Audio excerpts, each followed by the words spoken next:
Thank you so much for making this Saturday available for this conversation. I'm not going to be too formal today. I think everything starts with a small group of thought leaders. So we decided to have a small group which will initiate new ideas and help us drive into the future that may be uncertain but is not unthinkable. What I think we are slightly late today, about half an hour we spent. Next time we'll do virtual. So everybody will receive trophies at home and sweets along with that without sugar. Okay. So when this subject came up and Rahul Karad suggested that we do this, I said, let us have a very small group so we have interactive discussion.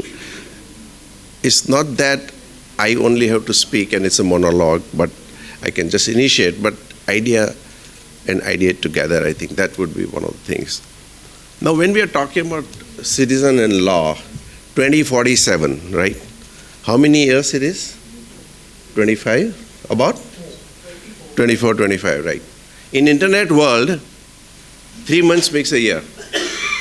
So when you think of 2047, it's almost like 75 years. So think 75 years ahead and do. I set up this law firm about 30 years ago after studying over 100 professional services organizations around the world. Because I'm basically a counsel, I didn't want to set up a law firm. But one of the Wall Street managers told me that his managing director, Bear Stearns, suggested Nishith, you set up a law firm. So I said, why should I set up one law firm? I was involved in emergency with all those days, and we are all little naughty boys, and we want to have freedom of speech and expression. That's not compromisable. There are few things that on which we live.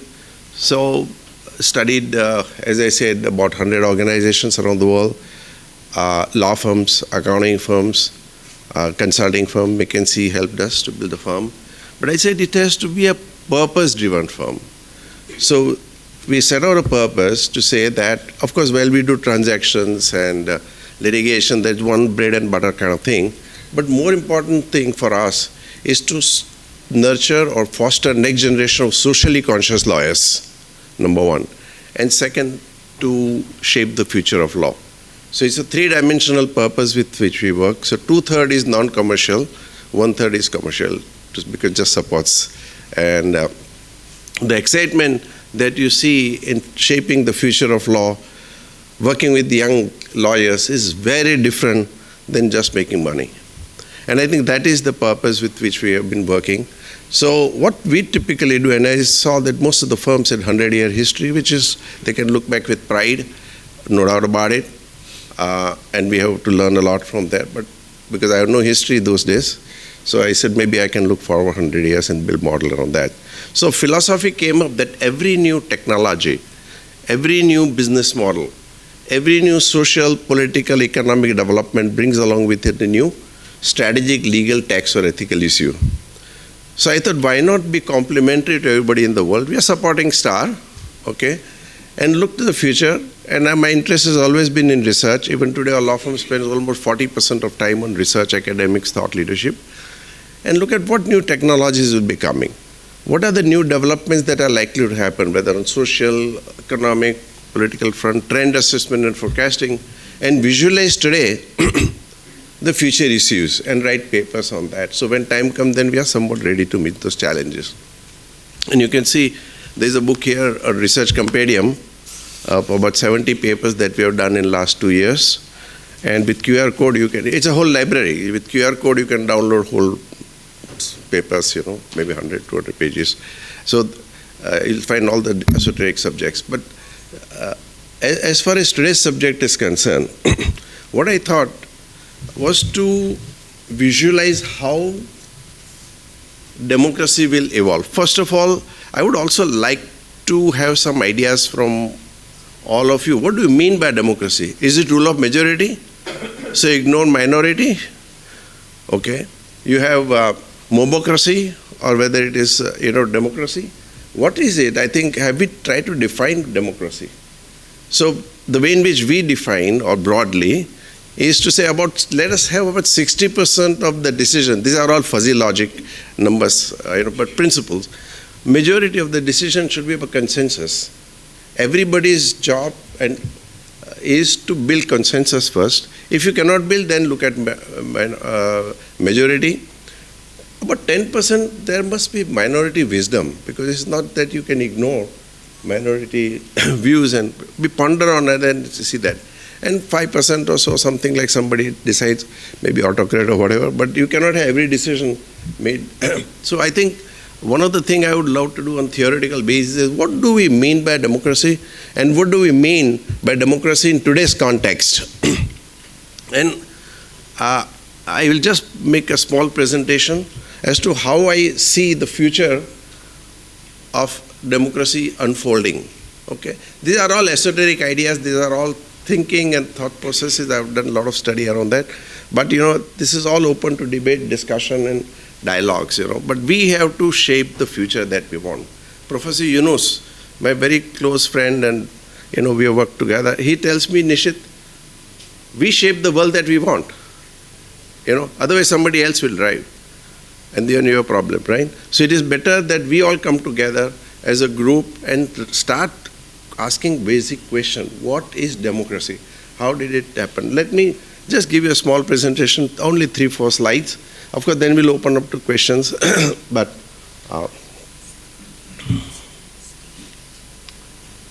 so as you know, at least it is guesstimated that about 6,000 years ago, the communities began to happen. Early civilization, human civilization, it could be more. Nobody guarantees that.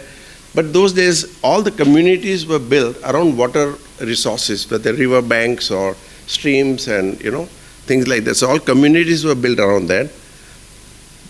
And then came roadways. So new communities were built around roadways. Then next was airlines, and airports came up. Again, that was a new center of community. But now the future will be building.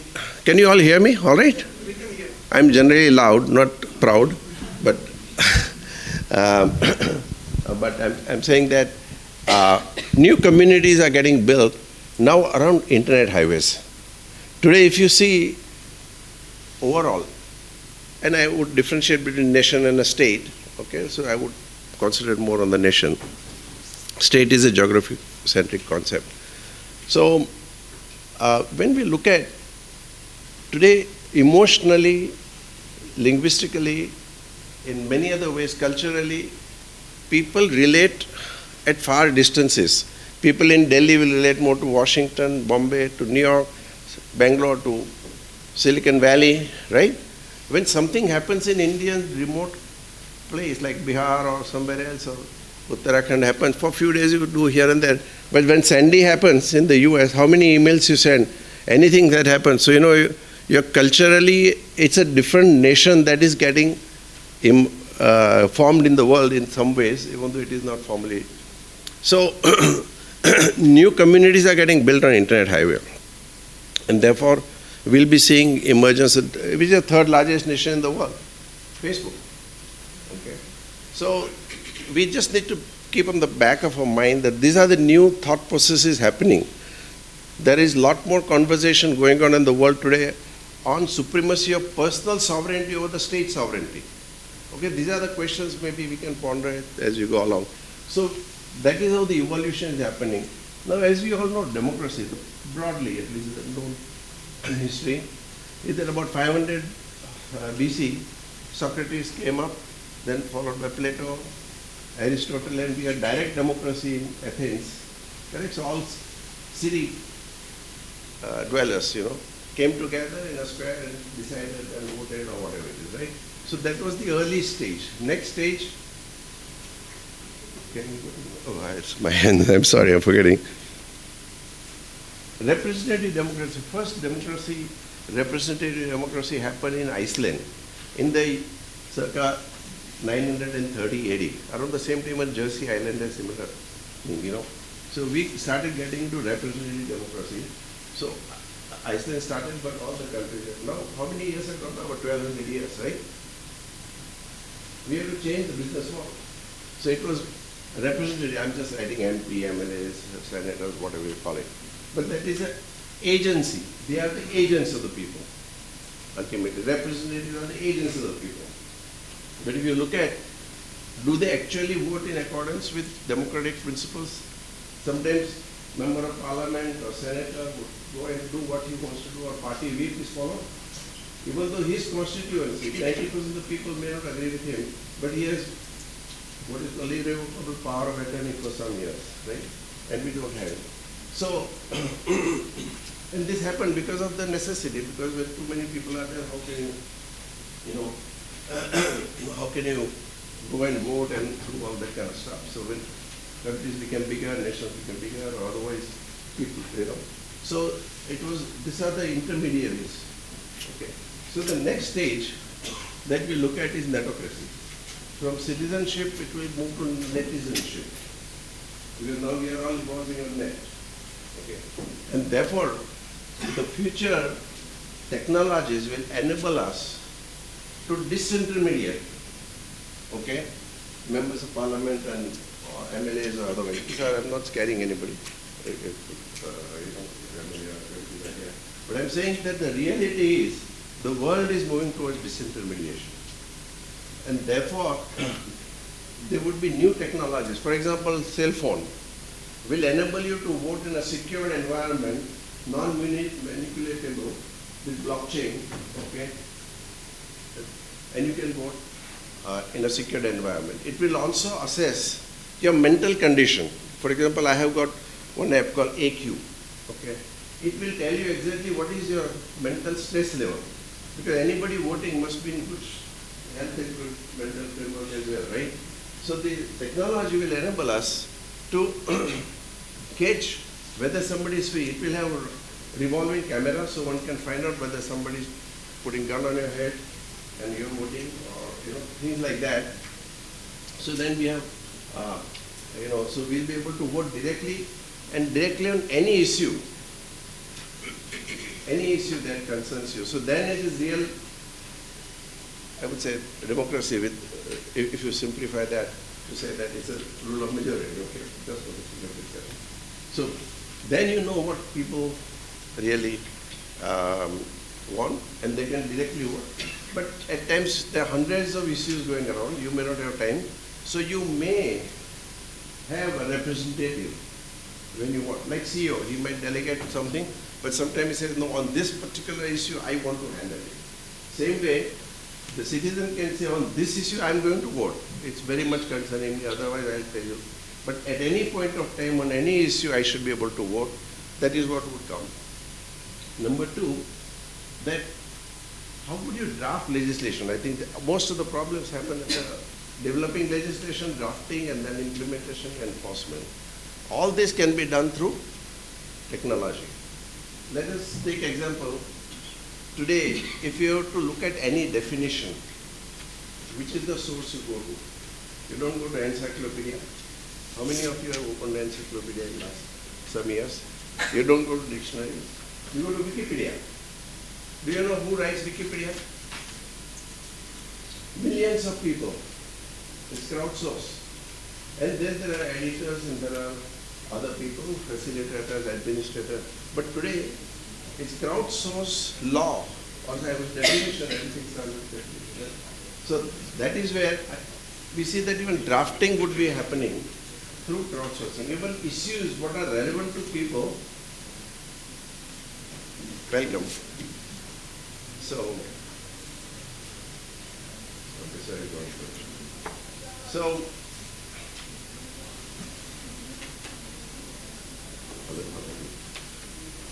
so, even drafting of a law, okay, would also happen through, let's say, ChatGPT.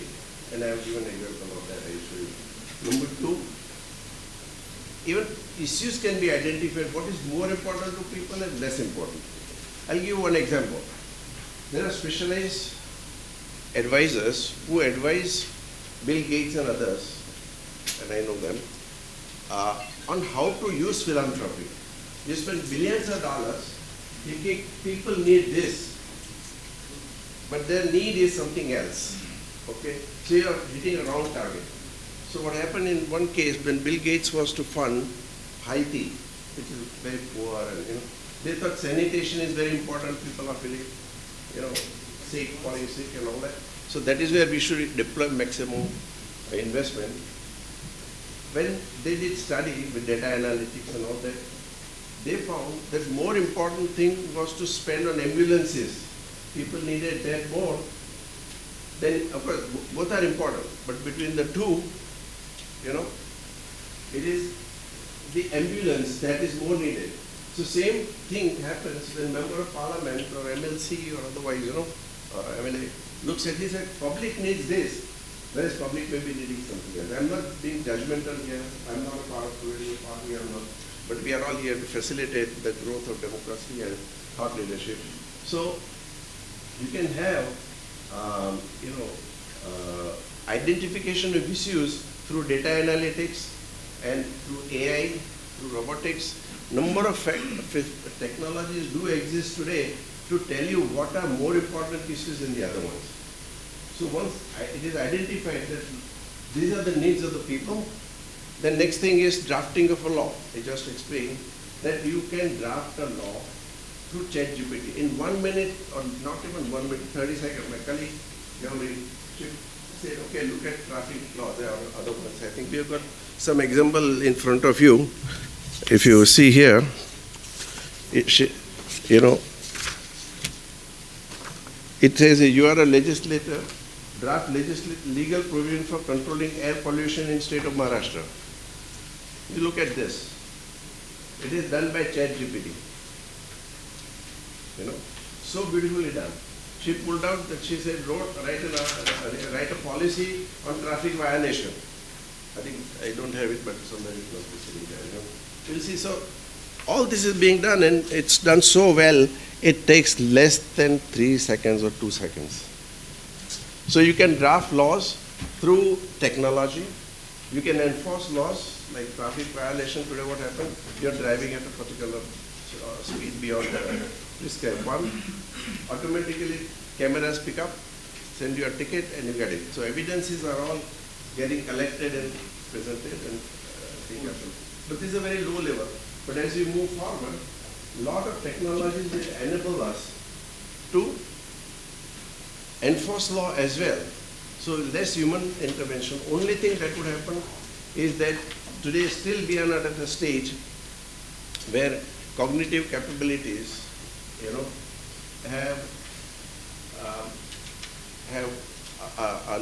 as far as robotics is concerned, in 10 years' time or 15 years' time, the cognitive capabilities of robots will exceed human.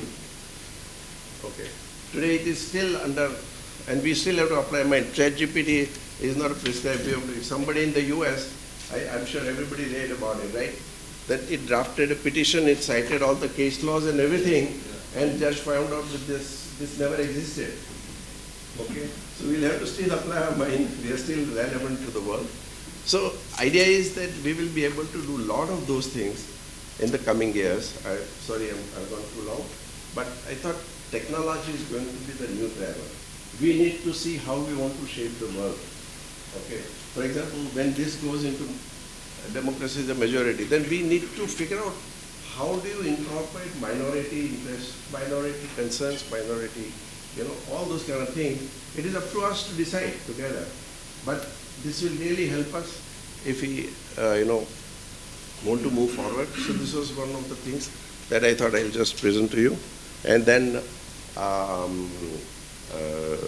there are all the questions. So idea today was not to have one-way traffic and talk, monologue, but I think it would be wonderful to hear your views, and we can go on that. I'm, first of all, very delighted that very senior people and my favorite Professor Desai is also here.